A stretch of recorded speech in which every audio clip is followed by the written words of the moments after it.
இந்தியாவில் என்றும் இல்லாத பல வரலாற்று திருப்புகளும் சிறுபான்மை மக்களை தொடர்ந்து தாக்குதலுக்கு ஆர்எஸ்எஸ் பிஜேபியை பயன்படுத்துவதும் வாடிக்கையாகி இருக்கிறது. இந்த ஆண்டு கிறிஸ்துமஸ் விழாவில் உச்சபட்சமாக எவ்வளவு கொடூரமாக தாக்குதலை நடத்த முடியுமோ அந்த அளவிற்கு பாஜக ஆளும் மாநிலங்களில் இந்த தாக்குதல் நடத்தப்பட்டிருக்கிறது. இந்த தாக்குதல் என்பது சிறுபான்மை மக்கள் மீதோ தேவாலயங்கள் மீதோ நடத்துகின்ற தாக்குதல் இல்லை, இந்திய இறையாண்மை மீது நடத்துகின்ற தாக்குதல். தொடர்ந்து மோடி அரசு இதை செய்து வருகிறது.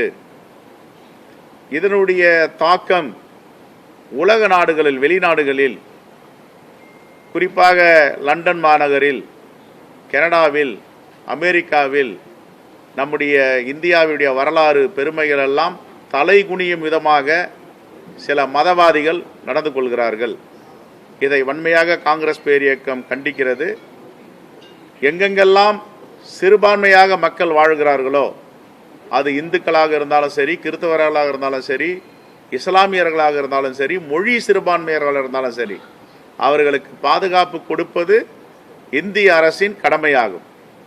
ஆகவே இனிவரும் காலங்களில் இப்படிப்பட்ட வன்முறைகள் நடக்காமல் உத்தரவாதம் அளிக்க வேண்டும். அதே போன்று பங்களாதேஷில் சிறுபான்மையாக இருக்கின்ற இந்துக்களுக்கு பாதுகாப்பில்லை. இதையும் மோடி அரசு உத்தரவாதம் செய்ய வேண்டும். உலக நாடுகளெல்லாம் அவரை பார்த்து நடுங்குகிறது, உலக நாடுகளெல்லாம் அவரை பார்த்து உறவு வைக்க துடிக்கிறது என்று சொல்லும் மோடி அரசு ஏன் இந்துக்களுக்கு பங்களாதேஷில் பாதுகாப்பில்லை? இதுவரை ஒரு கண்டனம் கூட தெரிவிக்கவில்லை. உடனடியாக அந்த பங்களாதேஷ் தூதர்களை அழைத்து திருப்பி அனுப்பியிருக்க வேண்டாமா?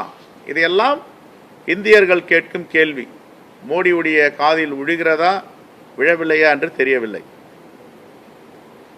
எஸ்ஐஆர் எப்படி பீகாரில் இறந்தவர்களை அழைத்து வந்து எங்கள் தலைவர் ராகுல் காந்தியோடு தேநீர் சாப்பிட வைத்தார்களோ, அதே போன்று மடிப்பாக்கம் பகுதியில் உயிரோடு இருப்பவர்களை இறந்தவர்களாக கணக்கில் எடுத்துக்கொள்ளப்பட்டு இருக்கிறது. இது தேர்தல் ஆணையம் மிகவும் உன்னிப்பாக கவனிக்க வேண்டும். தெளிவான முறையில் தகுதியானவர்கள் எல்லோருக்கும் வாக்குரிமை அளிக்க வேண்டும், தகுதியற்றவர்களுக்கு வாக்குரிமை அளிக்கக்கூடாது. இந்த இரண்டு நோக்கம்தான் காங்கிரஸ் பேரியக்கத்துடைய எங்கள் மாவட்ட தலைவர்களுக்கு நாங்கள் சொல்லும் தொடர் செய்தியாகும். ஆக இந்த அடிப்படையில் தேர்தல் ஆணையம் மிகவும் தெளிவாகவும் நேர்மையாகவும் நடந்து கொள்ள வேண்டும்.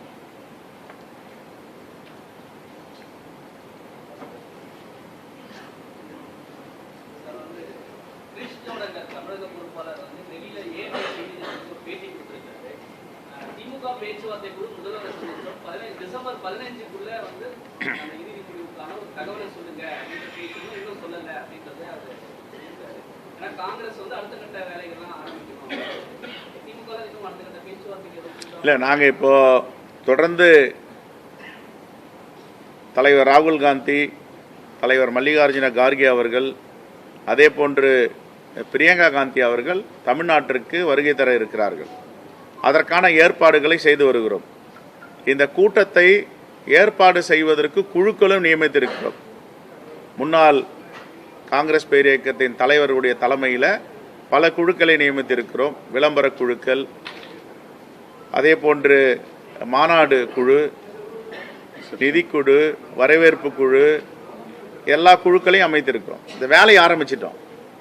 இப்போ எப்பொழுதுமே எங்களுக்கு பீகாரில், மகாராஷ்டிராவில் இந்த கூட்டணி பேசும்பொழுது எங்கே எங்களுக்கு பிரச்சனை வருதுன்னா, கடைசி நேரத்தில் தொகுதிகள் ஒதுக்கி நேரம் இல்லாததால்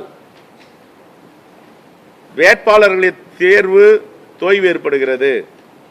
சில இடத்துல பார்த்தீங்கன்னா பீகாரில் 5 மணிக்கு வேட்புமனு தாக்கல் செய்யணும் கடைசி நாள் அப்படின்னா, காலையில் வரைக்கும் பி ஃபார்ம் கொடுக்க முடியாத ஒரு நிலையெல்லாம் ஏற்பட்டிருக்கு. அதையெல்லாம் சரி செய்ய வேண்டும் என்று தான் எங்கள் பொறுப்பாளர் திரு கிரீஷ் சோடங்கர் நாம் 2 மாதங்களுக்கு முன்பு இந்த பேச்சுவார்த்தையெல்லாம் முடித்து விட்டால் தேர்தல் பிரச்சாரத்திற்கு வருவதும் மாநாட்டுக்கு வருவதும் தலைவர் ராகுல் காந்தி, தலைவர் மல்லிகார்ஜுன கார்கே, தலைவர் பிரியங்கா காந்தி அவர்கள் வருவதற்கு எங்களுக்கு அந்த ஏற்பாடுகளை செய்வதற்கு சரியாக இருக்கும் என்று சொல்லியிருக்கிறார். ஆகவே பேச்சுவார்த்தை நாங்கள் தொடர்ந்து நடத்தி கொண்டிருக்கிறோம்.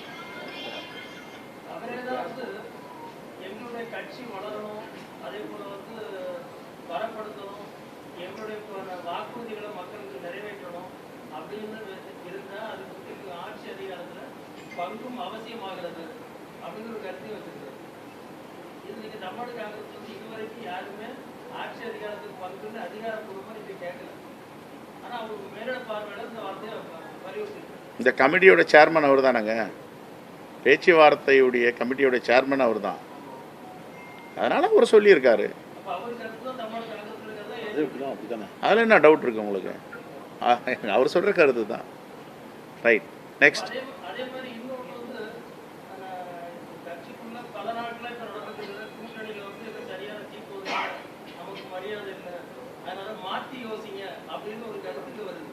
யார் அது வர யார்? என்ன அதிகாரப்பூர்வமான செய்தியா? அது யார் சொல்றது? சொன்னதானே சொல்ல முடியும். அதை யாருன்னு சொல்லுங்க. அப்படிலாம் இங்கே பாருங்க, இந்தியா கூட்டணி வலிமையா இருக்கு, பேச்சுவார்த்தை தொடர்ந்து நடத்தி கொண்டு இருக்கோம். இதில் எந்தவித சந்தேகமான பல முறை சொல்லியிருக்கோம். இந்தியாவை வழிநடத்த போவது இந்தியா கூட்டணி தான். அது எல்லா மாநிலங்களிலும் இந்தியா கூட்டணி வலிமையாக இருக்குது. சில இடங்களில் பிரச்சனைகள் இருப்பதை பேசி தீர்த்து கொண்டு இருக்கிறார்கள்.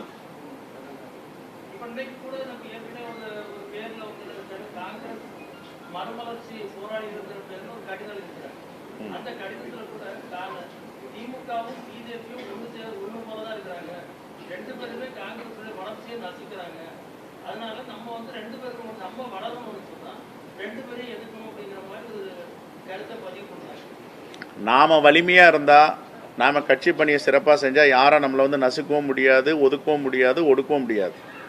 நாங்கள் இப்போ வலிமையா இருக்கிறோம்.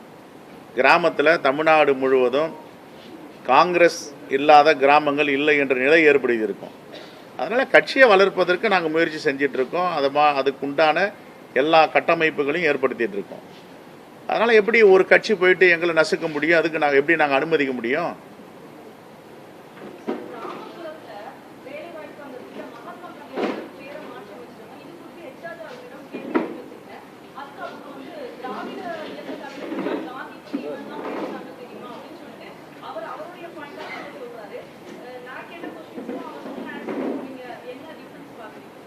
அதான் ராஜா, எச் ராஜா.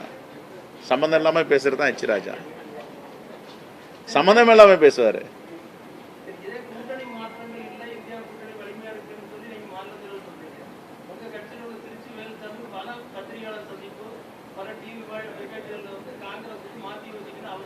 அது அவருடைய சொந்த செய்தி, கட்சியோட செய்தி கிடையாது. அவர் பேசுறதுலாம் அவருடைய சொந்த பேச்சு, கட்சியோட பேச்சு கிடையாது. நாங்கள் பல முறை தெளிவாக சொல்லிட்டோம். அவர்களுடைய சொந்த கருத்து, கட்சியோட கருத்து கிடையாது. இப்போ சொல்கிறீங்களா, நிறைய பேர் பேசுகிறாங்க, நிறைய பேர் மறுமலர்ச்சி காங்கிரஸ்னு எழுதுகிறாங்க. அதெல்லாம் அவங்கவுங்க விருப்பம். அதுக்காக காங்கிரஸ் பேர் இயக்கத்திற்கும் சம்மந்தம் கிடையாது. ஏங்க, நான் பல முறை சொல்லியிருக்கேங்க, இந்தியா முழுவதும் இந்தியா கூட்டணி வலிமையாக இருக்குது. எங்கள் நோக்கமே எங்கள் தலைவர் ராகுல் காந்தியை பிரதமராக்க வேண்டும். அதற்காக இந்தியா முழுவதும் இந்தியா கூட்டணி வலிமையாக இருக்க வேண்டும். எங்கள் பார்வை தான். ஒவ்வொருத்தருக்கும் ஒரு பார்வை இருக்கலாம். தமிழ்நாடு காங்கிரஸ் கமிட்டியை பொறுத்து தெளிவாக இருக்கிறோம்.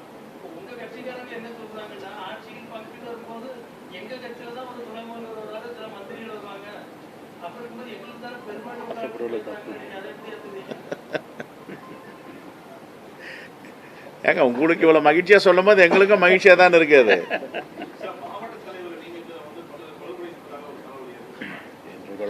எங்கேயும் எந்த மாவட்டத்திலும் குளறுபடி இல்லை. குளறுபடியை பண்ணணும்னு சில பேர் பண்ணிட்டு இருக்காங்க. அதில் ஒன்றும் எந்த குளறுபடியும் நடக்கலை.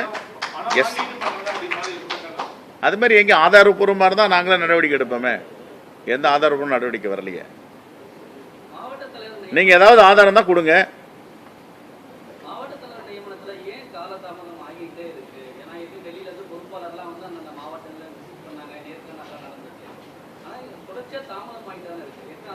இல்லைங்க, ஏற்கனவே இந்த எஸ்எஸ்ஏன்றது ஒரு அமைப்பு வந்தாங்க. அகில இந்திய தலைமையால் அனுப்பப்பட்ட தலைவர்கள் எல்லாம் பார்த்தீங்களா, மேனாள் ஒன்றிய அமைச்சர், மேனாள் தலைவர்கள், ரொம்ப சீனியர் மோஸ்ட் லீடர் தான் அனுப்பிச்சி விட்டாங்க. 15ஆம் தேதி அவங்க எல்லாம் ரிப்போர்ட் கொடுத்துட்டாங்க. சில பேர் 16 கொடுத்தாங்க. 17ஆம் தேதி எங்களை கூப்பிட்டு இரவு 8 மணிக்கு கருத்து கேட்டாங்க. இதே மாதிரிலாம் சொல்லியிருக்காங்க. நாங்கள் அந்த கருத்துக்கு பதில் சொல்லியிருக்கோம், விளக்கம் சொல்லியிருக்கோம். இன்னும் ஓரிரு நாட்களில் கூட வரலாம். அதனால் தாமதம் ஏற்படல, அந்த ப்ராசஸ் நடந்துட்டுருக்கு.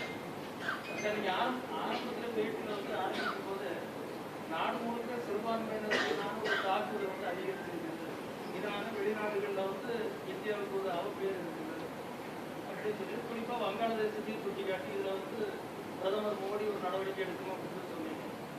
ஆனால் பல நாடுகள் சிரியா இருக்கட்டும், அதே போல காசா இருக்கட்டும், அங்கெல்லாம் சிறுபான்மையினரும் தாக்கப்படும்போது தமிழ்நாட்டில் எல்லாரும் குரல் கொடுத்தீங்க. இப்போ வங்காளதேசத்தில் அதை விட மோசமானது. தமிழ்நாட்டில் எந்த கட்சியும் ஏன் குரல் கொடுக்கும்? நாங்கள் குரல் கொடுக்குறோமே. எங்கெங்கெல்லாம் மொழி சிறுபான்மையர் தாக்கப்படுகிறார்களோ, எங்கெங்கெல்லாம் மத சிறுபான்மையர் தாக்கப்படுகிறார்களோ, அங்கெல்லாம் காங்கிரஸ் பேரியக்கம் குரல் கொடுக்கும். இப்போ நாங்கள் சொல்கிறோம் இல்லை, பங்களாதேஷில் இருக்க இந்துக்களுக்கு பாதுகாப்புன்னு நாங்கள் சொல்கிறோம். அங்கே சிறுபான்மையாக இந்துக்கள் இருக்காங்க. அங்கே அவங்கள பாதுகாக்க வேண்டிய கடமை ஒன்றிய அரசுக்கு இருக்குது, மோடி அரசுக்கு இருக்குது. தமிழ்நாடு அரசு போயிட்டு பங்களாதேஷில் என்னங்க செய்ய முடியும்? இல்லை, சிரியாவில் போய் தமிழ்நாடு அரசு என்ன பண்ண முடியும்? கண்டனம் தான் தெரிவிக்க முடியும், கோரிக்கை தான். இல்லைங்க, இது யார் எக்ஸ்டர்னல் அஃபேர்ஸ் யாருக்கிட்ட இருக்குது? வெளியுறவுத்துறையும் யாருக்கிட்ட இருக்குன்னு கேட்குறேன். தமிழ்நாடு கவர்மெண்ட் கிட்ட இல்ல, ஒன்றிய அரசு கிட்ட தானே இருக்கு.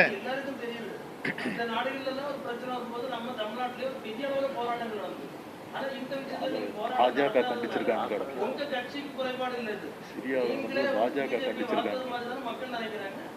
பாஜகவுடைய நிலைப்பாடு என்ன? அதுல பாரதிய ஜனதா கட்சியோட நிலைப்பாடு என்னன்னு கேட்கிறேன். சிரியாவில் கண்டிச்சாங்களா? சிரியாவில் கண்டிச்சாங்களா? ஏங்க, இங்க இஸ்லாமிய தீவிரவாதின்னு சொல்றீங்க பிஜேபி தலைவர்லாம். ஆப்கானிஸ்தான்ல தலிபான் யாரு? தலிபானை கூப்பிட்டு விருந்து கொடுக்குறாரு பிரதமர். தலிபானை கூப்பிட்டு வரவேற்பு கொடுக்குறாரு நாடாளுமன்ற அலுவலகத்தில். என்ன ரெட்டை நிலை தானே அது? எந்த எந்த அரசியல் கட்சி பண்றாங்க? யாரும் நாங்க பண்ணலையே, காங்கிரஸ் ஆட்சியில் அது மாதிரி பண்ணலையே. தீவிரவாதம்னா தீவிரவாதம் தான். நீங்க ஒரு பக்கம் தீவிரவாதத்தை எதிர்ப்பீங்க, இன்னொரு பக்கம் தீவிரவாதத்தை ஆதரிப்பீங்களா? அதனாலதான்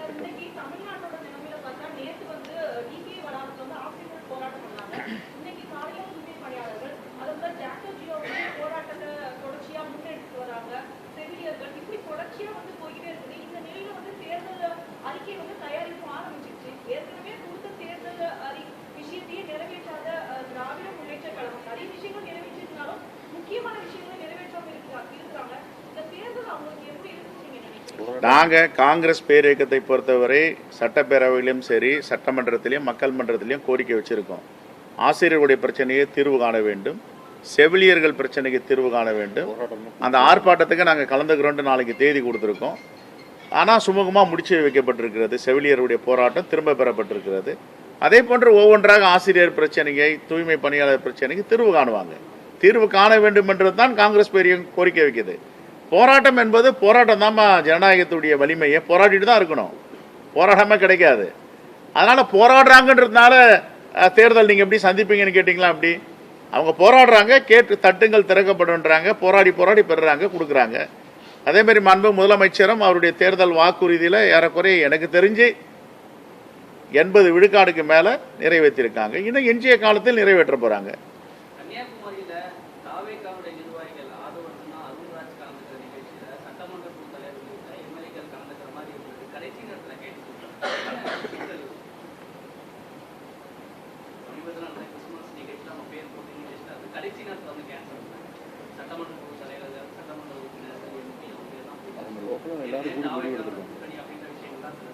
ஏங்க, அங்கே ஒரு புரோட்டோகால் இருக்கு. எங்ககிட்ட ஒரு நாடாளுமன்ற உறுப்பினர், 3 சட்டமன்ற உறுப்பினர் இருக்காங்க, சட்டமன்ற கட்சி தலைவர் இருக்காரு. எந்த புரோட்டோகாலில் அவங்க கூப்பிட்டுருக்காங்கன்னு தெரியாது. எல்லோரும் சேர்ந்து புறக்கணிக்கிறாங்க போகலன்னு. அதை அவங்க முடிவு எடுத்திருக்காங்க. இல்லையா, அந்த இன்விடேஷனை பார்த்தேன், அது முறையாக கூட இல்லையா? அது எப்படி கலந்துக்க முடியும்? அதில் ஒரு முறையாக இருக்கா? நாடாளுமன்ற உறுப்பினர் பேர் எங்கே இருக்கு? ரைட். வேற தொடர்ந்து வாங்கிட்டு இருக்கோம். 31ஆம் தேதி வரைக்கும் வாங்குவோம். இது வரைக்கும் ஏறக்குறைய 2000 விருப்ப மனுக்கு மேலே வந்திருக்கு.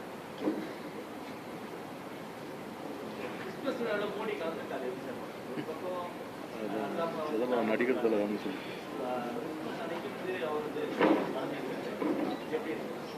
செவாலியர் விருதுன்னு உயர்ந்த விருது ஒன்று இருக்கு, நடிப்புக்கு நடிகருக்கெல்லாம் கொடுப்பாங்க. அதை விட விருதே கிடையாது செவாலியர் விருது. அந்த விருதை வேணா அவர் கொடுக்கலாம். Right, thank you.